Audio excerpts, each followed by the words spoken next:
Finally तो दिवस आला ज्या दिवसाची सगळे आतुरतेने वाट बघत होते. जाता जाता ट्रॅफिक हे लागलंच. इथे बघा आपले बालसेवर तर मी पोचायच्या आधीच पोचले होते. आपल्या बाप्पाची पटकन मूर्ती घेतली, जास्त उशीर करायला नको म्हटलं. जितका धूळ सगळा बसला होता ते पूर्ण धूळ साफ करून घेतला. त्याच्यानंतर मोठ्या मूर्तीवरती बऱ्यापैकी धूळ होता म्हणून पूर्ण ब्रशनं धूळ साफ करून घेतली. मी साफ करताना बघून तिथल्या ताई म्हटल्या की थांबा मी तुम्हाला पूर्ण साफसफाई करून देते.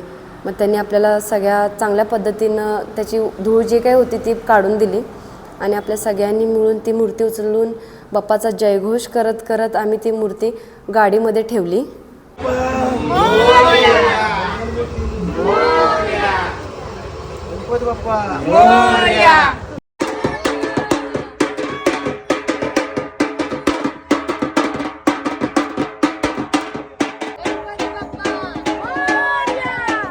जयघोष करता करता आम्ही कॉलनीमध्ये पोचलो. कॉलनीमध्ये पोचायचं हे बघा अजून आपले कॉलनीतले बालसेवा तर सगळे वाट पाहत होते.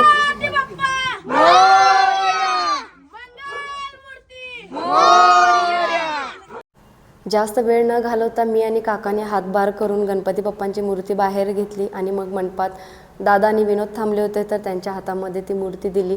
आतमध्ये व्यवस्थित त्यांची स्थापना केली, विराजमान केलं बाप्पांना आणि त्यानंतर आम्ही सगळ्यांनी मिळून बाप्पांची मस्त आरती केली. आरती केल्यानंतर सगळ्यांचं आवडतं असतं म्हणजे प्रसाद, तेही वाटप केलं. बाप्पांना एकच मागणं आहे की बाप्पा तुझ्या सर्व भक्तांना सुखी ठेव, चांगले आरोग्य दे आणि त्यांना चांगली बुद्धी दे. बाप्पा आमच्याकडून तुझी सेवा जेवढी होईल तितकी आम्ही नक्की मनापासून भक्तिभावाने करू. काही चुकले असेल तर क्षमा कर आम्हाला आणि तुझी कृपा दक्षा सगळ्यांवर राहू दे.